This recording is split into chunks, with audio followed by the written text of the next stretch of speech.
이 사그라요. Эсгэлмэний шүтэн 69 басгийн тэмдэг 120 наст баяндаж атмосфероо по. Мохор хэрэг утгад энэ. Хэрэггүй. Ингэж л байг. Хайрлах хэрэг бахирна гэдгийг үзэг. Аа, үгүй. Энэ мө баярлаж бахирдаж харагдсан юм яада.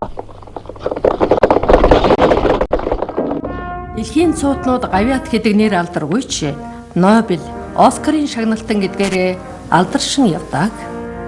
Үүн шиг дэлхийн хэмжээнд биш юмаа гэхэд жанжаа, буудчхоо гэдгээрээ түмний танил болсон Сэлим Тогмод буюу кино найруулагч Цэдэн Дамбын цэрэнд орж Монгол кино хоёр нэгэн сэжмээр үн холбоотой юм. Цэдэн Дамбын цэрэнд орж хэмээх эрхэм хүний бүтээсэн уран бүтээл амьлуулсан дүртэй та бүхнийг учран золгуулъя. Цэдэн Дамбын цэрэнд орж нь 1934 онд Архангай аймгийн Булган сумын Эрэг мод хэмээх газар хорвоод мэндэлжээ. Цэрэнд орж сургуульд байхдаа онд сурдаг, соёл урлагийн аливаа ажилд идэвхтэй оролцдог үлгэр жишээч хүү байлаа. Түүний урлагийн хүн болох суурийг гавьяат жүжигчин Шарвдоо тавьсан гэдэг. Цэдэн Дамбын цэрэнд орж гэж Монгол кино үйлдвэрийн найруулагч. За түмэндээ алдартай нь бол одоо өглөө киноны Сэлим Тогмод гэдэг хүний тухай миний мэдих, миний таних би хэзээд одоо үзсэн бэ тэр хүнийг гээд яриад эхлэхээр бүр 1960-ад оны ихэр би Монголын кино үйлдвэрт гэрэлтүүлэгчээр ажиллаж байсан. Гэрлийн техникчээр ажиллаж ороход Москвагаас ирсэн хоёр том найруулагч байна гэд Жамингийн бунтаргай манай цэрэнд орж байгаа хоёр тийм нэг ягаан өнгийн буурал ягаан өнгийн костюмтой хоёр сайхан залуу орж ирж байсан. 1950 онд театрын сургуулийг жүжигчний мэргэжлэр Туванжив, Очирбат, Хишигт, Готов, Маамхүү нартай хамт төгсч 1956 он хүртэл хүүхдийн театрт ажиллаж байгаад 1956-аас 58 онд Ховд аймгийн театрт уран сайхны удирдагчаар томилогдсон юм. Цэдэн Дамбын цэрэнд орж хүүхдийн театрт ажиллаж байхдаа 1954 онд Монгол кино үйлдвэрийн бүтээсэн шинэ жил кинонд тунцгийн дүр тоглож кино урлагтай анх холбогдсон байна.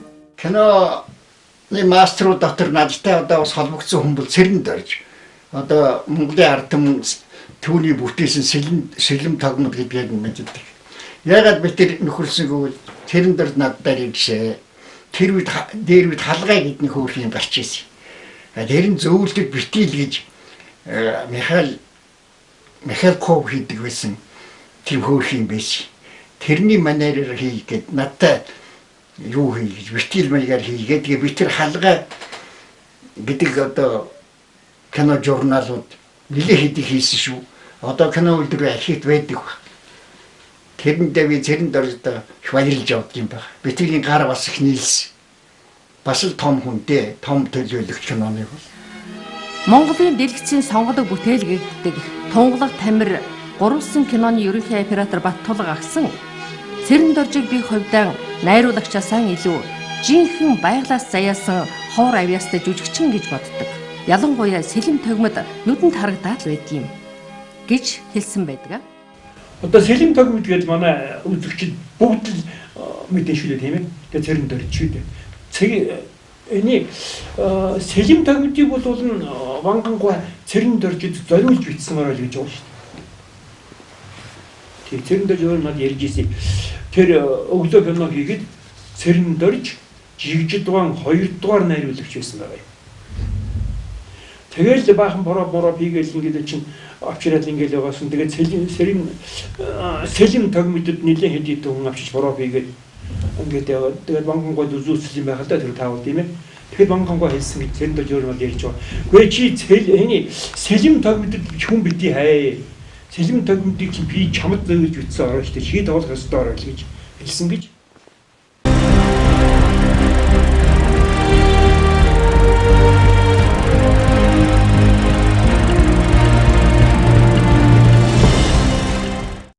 жүжигчний хувьд ерөөсөө ярих юм байхгүй шүү. Энэ очротгоо энэ шүү дээ. Төхрөө очрот. Эдгээр л өстой маанхуу шиг эдгээр л өстой гарцааг ярина гэдэггүй. Энэ цэрэн дорж шиг том жүжигч байхгүй. Тэр өстой үнэхээр гайхамшигт. Ярих юм байхгүй. Зураг авахд ер нь 2-3 дубль авах гэж ерөөсөө байхгүй шүү дээ. Өөрөө зураг авахулж яхад ерөөсөө бүх юм гарт норцсон байт юм чинь тэр аргагүй шүү дээ. Мэргэжлийн жүжигч чинь тэр гайхамшигт. Ер нь хойно жүжигчний сургууль төгсөөгүй л дээ. Найруулагчийн сургууль төгссөн. Гэхдээ жүжигчин гэдэг нь ерөөсөө өөрийнх нь төрөлхөөс байглаасаа сав яасан.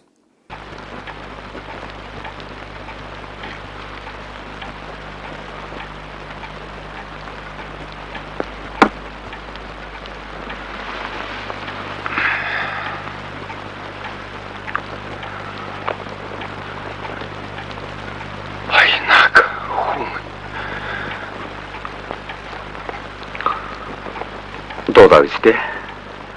Дууссан. Чи яасан гэж юу тооцоо гэж чи тэргээ соргож байгаа юм.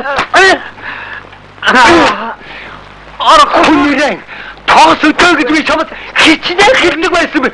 Чи ер нь яасан нэр төрөө хайрдгүй юм чи. Найруулагч тэгээ жүжигчин гэдэг хоёр авиасыг нэг дор эзэмшсэн тийм сайн байгаа байхгүй. Магадгүй илүүтэй би миний бодоход бол магадгүй жоохон илүүтэйгээр жүжигчин гэдэг талдаа бас их авиас нэг дэлгэрсэн болов гэж би. Үүнээс харахад цэрэнд орж зөвхөн кино найруулагч төдийгүй хүний сэтгэлд хүрсэн агуу жүжигчин гэдгээрээ алдрын титэм хэдийнэ хүртсэн уран бүтээлч байсан юм. Үүнээс гадна олон киног найруулан дүрдэн тоглосон байдаг.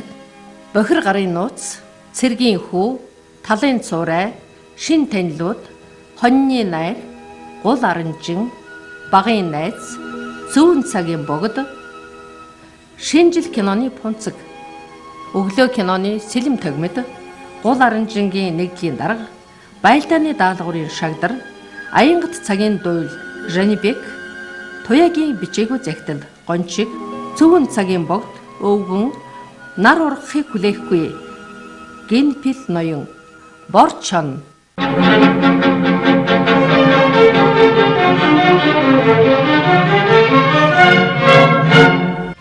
Найруулагч сайн цэргийн хүү гэж кино хийсэн. Тэгэхдээ би одоо цэргийн хүү кино хийж яхад би гэрэлтүүлэгч байсан байна. Их юу штэ. Тийм оргилоо. Заримдаа их юу юм. Их шатн ерөөсөө болоод. Тэ заримдаа их гайгүй номх юм шиг. Ер нь хүний хувьд бол их дөлгөө юм шиг. Жүжигчний хувьд бол цэрэн дөрж үнэхээр бурхан заяасан авиастай ховор одоо тийм сайхан жүжигчин байсан би хэлнэ. Тэнгэрийн диваажинд нам жим залгадаж цаг хугацаа өнгөрөөч. Бүтээсэн бүтээл, тоглосон дүр нь амьдарсаар шин үзэгчдийн танил болж тэдний сэтгэлд гэрэл татуулсаар байх болно.